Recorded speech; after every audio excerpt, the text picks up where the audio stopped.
Part 5. Late Victorian, 1875 to 1900. From 1875 onwards, innovation came through designs for medium houses. The suburban development at Bedford Park was aimed not at the rich, but at cultured middle-class occupants. Bedford Park presented a variety of features and designs that speculative builders could copy. These were illustrated in the very publications that builders used to keep themselves up to date. Features such as red brick and white banding were not only easy for them to copy, they were part of a revival of traditional features.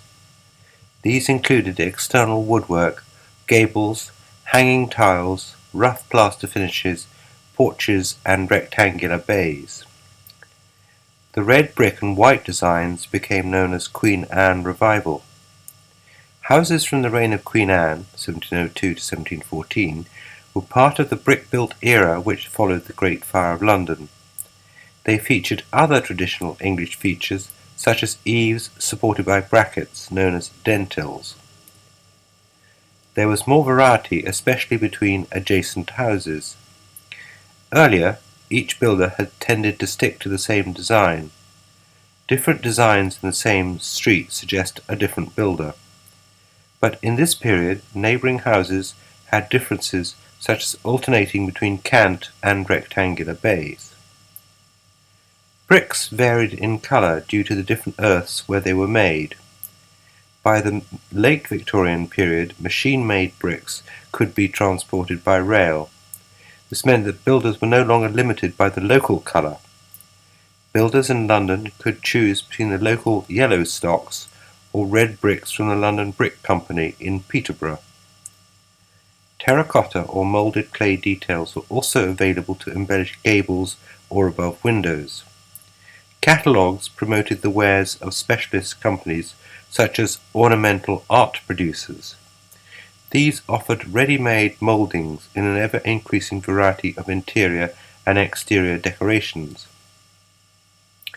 The distinctive features of medium-late Victorian houses were bay windows without basements, but with inset porches. Mediums no longer had basements, but with only a front doorstep, the porch could be set back within the body of the house. Cellars remained an essential part of the house. They allowed the circulation of air to prevent damp and the storage of items such as coal. Upstairs, medium houses were built with a bathroom. The kitchen and scullery were in the service wing or rear extension. Upstairs, this could accommodate a bedroom or the bathroom and another bedroom on an additional floor. At the rear, there was at least one step down to the kitchen to differentiate between the family or private and the service part of the house. In the broader semi-detached plan, the drawing room could open onto the garden directly or through a conservatory. Semi-detached were becoming a more frequent alternative to terraced.